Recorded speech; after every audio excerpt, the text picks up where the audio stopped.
Magandang araw po. Itago niyo na lang ako sa pangalang John. Isang pulis sa Metro Manila. 31 anyos. Chinito, binata. At ang bisyo ko lang ay bahay-serbisyo. Pagbubuhat sa gym, at minsan sumasali ako ng mga bodybuilding contest kaya talagang habulin ako ng babae. Maayos ang pamumuhay namin. Halos wala na akong hihilhin pa, lalo na't medyo may kaya ang pamilya ko. At meron kaming 4 na pintuan na paupahan at mineral water station sa lugar namin. Kadalasan, hindi sa pagyayabang, babae na talaga ang nanliligaw at lumalapit sa akin. Pero hindi ko itatanggi na marami na rin akong niligaw ang babae. Hindi para seryosohin sila, kung hindi niligawan ko sila para makatabi ko sila sa kama. Aminado kung mali ako sa puntong yun, pero wala akong magawa. Hindi pa siguro oras sa akin para magseryoso. Hanggang isang araw, nakabakasyon ako sa serbisyo. Nagulat ako nang may kumatok sa pinto. Dahil sa salas ako nakatulog, ay ako na ang nagbukas ng pinto nung mga oras na yun. Naka-boxer shorts lang ang suot ko at walang suot na t-shirt. Akala ko kasi isang regular lang na bisita.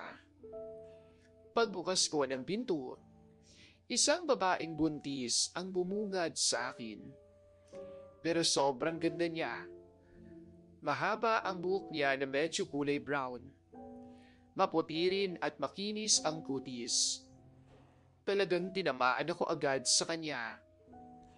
Palihim akong nanggigil at alam ko sa sarili ko na type ko siya. Maya-maya, bigla akong napansin na napangiti siya bigla sa akin. Siguro dahil napansin niya natulala ako ng ilang segundo sa kanya. Biglang nagsalita yung babae. Magandang umaga. Eto yung ulam na niluto ko. Pakibigay na lang kay Mang Dan, ang tatay ko. At bigla na lamang tong nagpaalam. Natawa na lang ako sa kahihiyan nang maglaho siya sa harapan ko.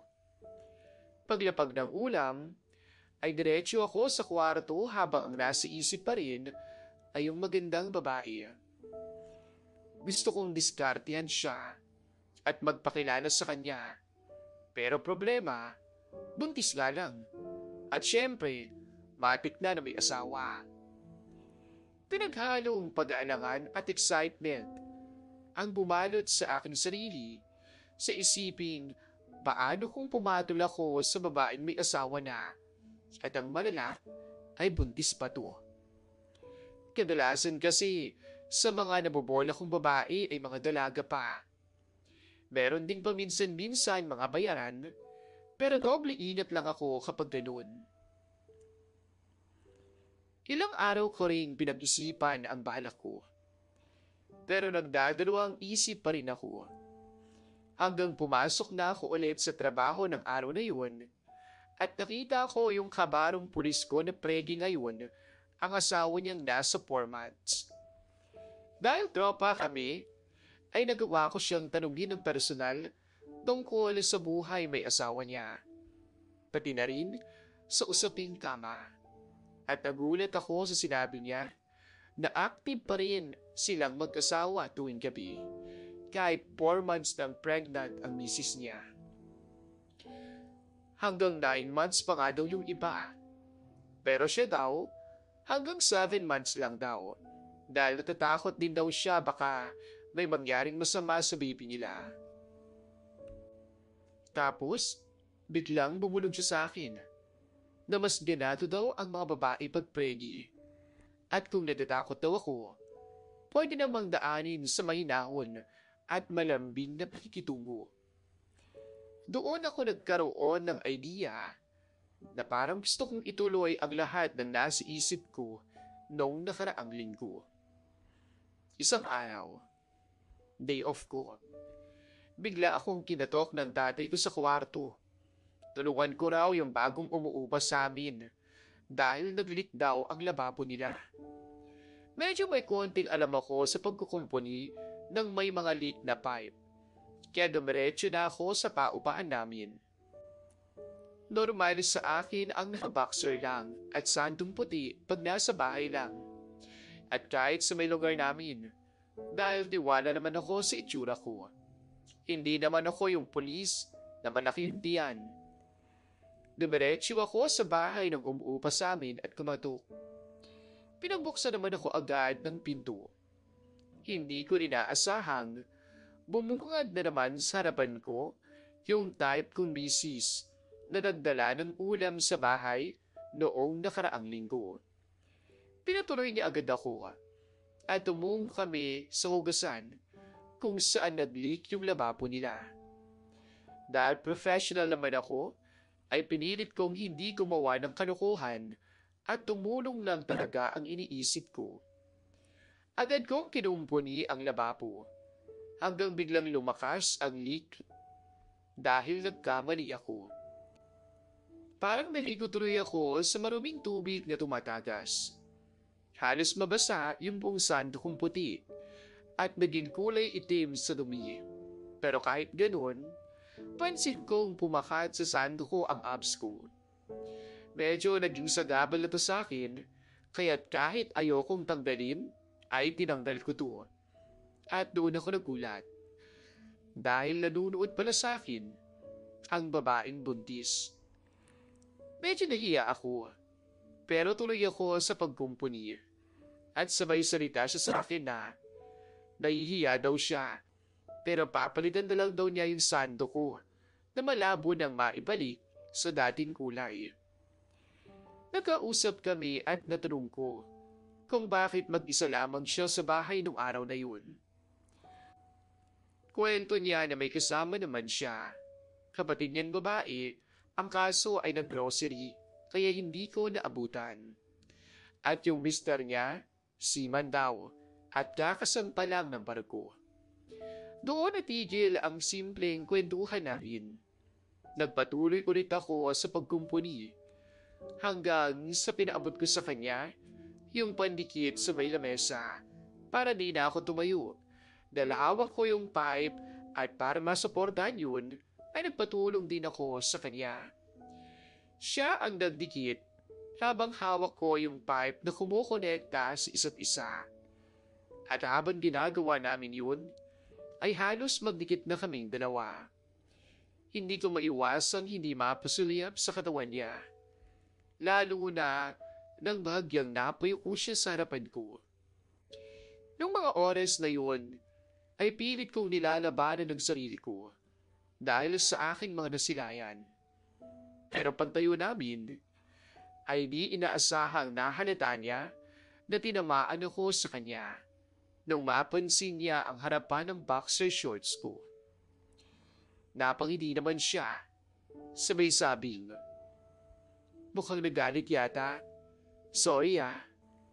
Wika niya sa malambing na tono. Sabay iniwas ng tingin sa akin.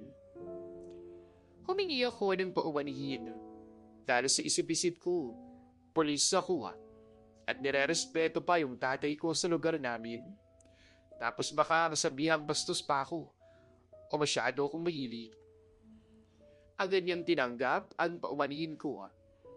Sabay balik ng tingin sa akin at bigla ako nagulat sa reaksyon niya nang tumitig bigla ito sa katawan ko. Lumapit ito sa akin, sabay haplos sa aking braso pababa sa abs ko. "Salamat niya pala sa tulong ha. Ikaw ba? Baka gusto mong matulungan din kita sa ibang paraan."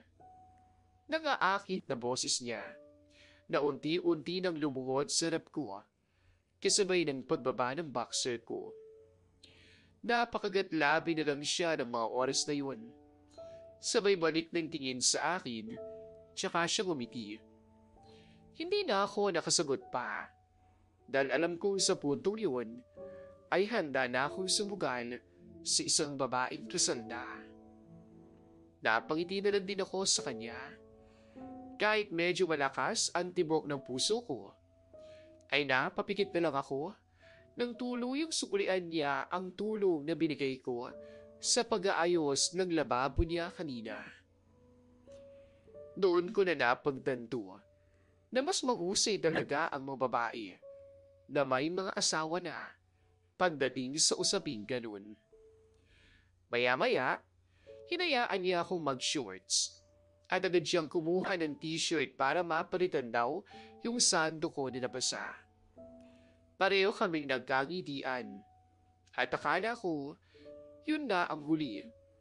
Nang bigla siyang nagsalita na kung pwede daw ako mamayang gabi na hindi ko naman tinanggihan. Ngunit tinanong ko muna siya, baka may kasama siya mamaya. Sabi naman niya may trabaho at night shift ang kapatid niyang nurse.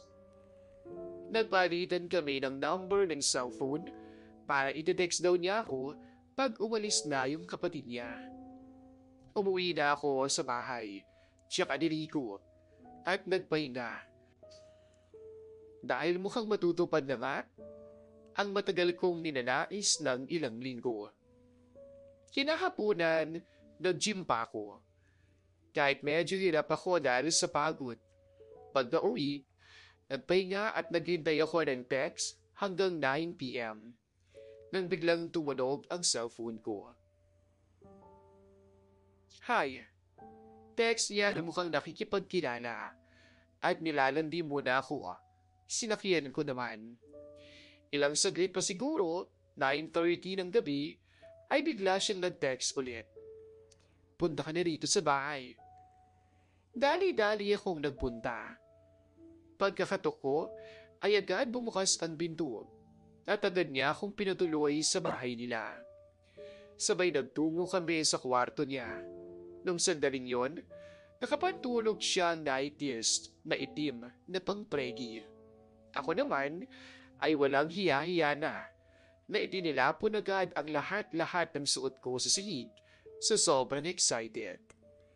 Siya naman ay todong kagatlabi. Sabay baba ng nightist niya. Napakakinis at nakakabaliw ang ganda na aking nasilayan. Bigla itong umisi, sabay lapit sa akin at sinabing, "Inuunahan na kita. Buntis ako kaya konting ingat ha." Napatango ako at napa-oo sa kanya. Paglapit niya ay isang haplos ang naglakbay sa akin, patungo sa abs ko. Yumakap siya sa akin, kaya tila sinilaba ng apoy ang katawan naming dalawa na naging hudyat ng lahat. Halos magmakaawa siya sa akin nang tuluyang umuga ang kama kung saan nagpakasawa kaming dalawa. Malambing at maingat ang naging kilos ko dahil ayoko rin namang mapahamak ang bibi niya. Nirespeto ko siya bilang nanay ng magiging anak niya, ngunit hindi ang pagiging babaeng may asawa niya.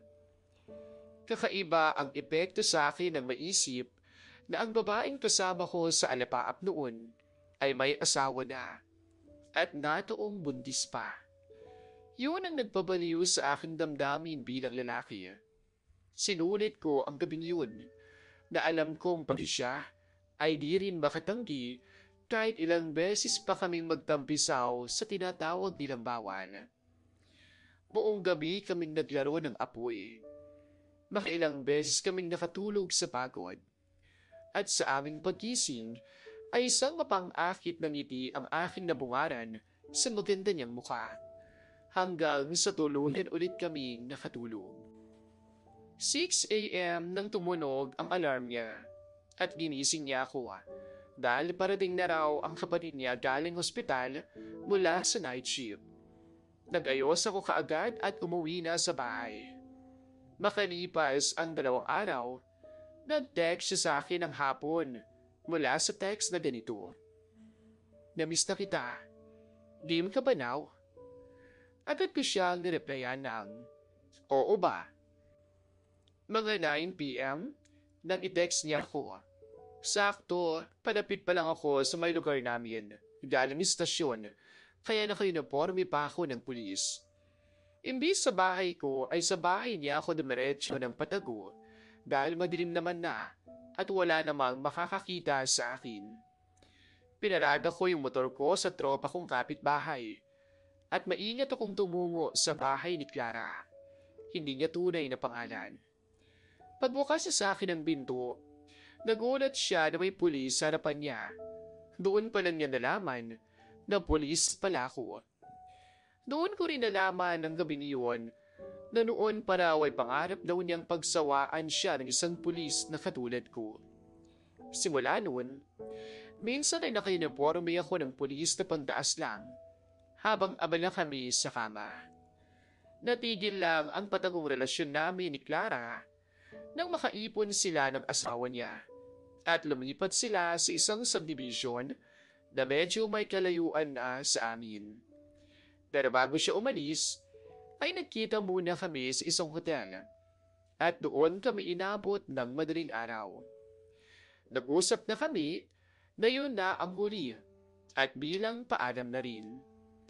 Matamis na ngiti ang nasilayan ko sa maganda niyang mukha bago magpaalam. Yun ang isa sa di malilimutan kong karanasan bilang isang lalaki.